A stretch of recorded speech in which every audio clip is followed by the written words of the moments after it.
Vous soutenez votre directeur de cabinet, Vital Kamerhe? Absolument, mais je n'ai aucune preuve de sa méconduite. Pourquoi? Jusqu'ici, en tout cas, je n'ai pas à lui cracher dessus. Moi, je ne fais pas attention à ce que racontent les réseaux sociaux. Vous avez parlé de la lutte contre la corruption, vous avez dit que ce serait l'une de vos priorités. Cette dernière semaine, il y a eu une enquête de l'Inspection générale des finances à propos de ces 15 millions de dollars qui ont disparu des caisses du Trésor. Il y a eu l'inculpation de l'ancien ministre de la Santé pour détournement de fonds attribués à la lutte contre Ebola. Alors, vous avez été interrogé déjà sur ces questions, vous avez rappelé l'indépendance de la justice, qui est pour vous un des piliers de l'état de droit. Mais est-ce qu'il n'y a pas quand même un signal politique fort à donner pour lutter contre la corruption et éventument, voilà. Oui, j'en donnerai. J'en donnerai. Comme lesquels, par exemple? Vous avez évoqué les mots de la pédagogie avant la répression. Et lorsque la répression va arriver, on n'aura pas à regretter parce qu'on aura été prévenu. Donc, je comprends que le Congo, depuis des décennies, est entré dans une forme d'habitude du mal. Donc, la corruption était devenue banale, on l'a banalisée. Endémique. Mais vous savez, endémique. Vous savez, il n'y a pas que la corruption comme telle, mais il y a aussi ce changement de mentalité. Vous savez, il y a une forme de corruption, par exemple, quand on reçoit au Congo des rétro-commissions d'une affaire, sous d'autres cieux, c'est illégal. Mais au Congo, c'est légal. Et vous trouvez quelqu'un qui se justifie en disant « mais je n'ai volé personne ». Quelque part, il y a du vrai, mais il faut faire comprendre. Il y a la moralisation. Donc après la lutte contre la corruption, il y aura aussi le combat pour la moralisation. Et c'est ça le changement de mentalité. Et donc, puisque vous parliez... la corruption, elle existe partout. Puisque vous parliez justement, pour revenir à ce que vous demandiez là sur l'affaire des 15 millions, ça tombe plutôt dans le sens de rétro-commission. Ce n'est pas du détournement donc de l'argent qui devait aller dans les... Ah, vous avez déjà des informations? J'ai des informations parce que j'ai reçu... Sur cette affaire? J'ai reçu l'inspecteur général des finances. À partir du moment où j'étais au Japon quand cette affaire a éclaté, j'ai appris avec effroi qu'il avait été menacé. Donc ça m'a préoccupé. Parce que là, je monte directement au créneau. Je ne veux pas qu'on bafoue les droits et les libertés, les devoirs des gens dans leur travail, etc. Donc, il m'a rassuré, il a fait son travail comme il fallait, il n'a cité le nom de personne, ça j'insiste, il l'a dit, il me l'a redit, et puis il a transmis le dossier à la justice. Pour ma part, je l'ai rassuré de ma confiance et de ma protection. Il ne lui arrivera rien. Je lui ai demandé de faire son travail comme il se doit. Et à partir de ce moment, ce n'est plus mon affaire. La justice va s'en occuper, on connaîtra. Et donc, c'est une question de rétrocommission? En fait, une affaire de rétrocommission.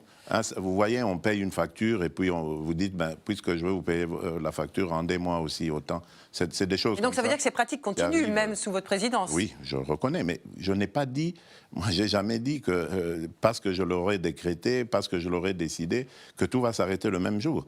C'est un travail de tous les jours. Je vous parle de changer des mentalités qui sont ancrées en nous depuis des décennies. Donc, c'est du travail, c'est des générations qu'il faut conscientiser. Mais rétrocommission, du coup, c'était destiné quand même aux caisses du Trésor? Tshisekedi, ministre de l'Intérieur, on lui donne l'argent pour indemniser les victimes de la rébellion. Où est passé l'argent? On va nous montrer cet accord. Mais moi, je vais vous montrer un exemplaire d'un accord signé de la main du président de votre parti politique, Etienne Tshisekedi, avec le Rwanda, déjà en novembre 1998. Novembre 1998. Nous avons beaucoup de cartouches, mon frère. Je vais vous sortir des cartouches de 1966. Etienne Tshisekedi, ministre de l'Intérieur. On lui donne l'argent pour indemniser les victimes de la rébellion. Où est passé l'argent? Je continue à croire que Vital Kamerhe est non seulement quelqu'un de sérieux, de correct, mais en plus quelqu'un dont la République a besoin. Grâce à son intelligence, grâce à son expérience. Et je suis convaincu qu'il jouera à nouveau un rôle dans ce pays. Excellence, Monsieur le Président, l'honorable Vital Kamerhe. Monsieur le Président de l'Assemblée nationale, félicitations. Mes respects, Excellence. Respect et merci pour tout. Merci pour tout. Félicitations. Aujourd'hui, c'est un grand jour. Merci. Félicitations. Loyauté réitérée. À la demande du président de la République, parce que nous étions 3 candidats et le président a voulu qu'on applique la démocratie parce qu'il ne voulait pas avoir de préférences pour l'un ou l'autre candidat. Je dois d'abord rendre grâce à Dieu qui a fait que cet événement puisse avoir lieu. Remercier le président de la République pour la confiance qu'il m'a toujours faite et je réitère ici cette confiance auprès de la haute autorité de l'Union sacrée. Je voudrais aussi féliciter les organisateurs, c'est-à-dire le présidium, aujourd'hui présidé par l'honorable Augustin Kabouya, président AI de l'UDPS. Remercier le président Bosso et le président Bahati qui étaient dans la course avec moi.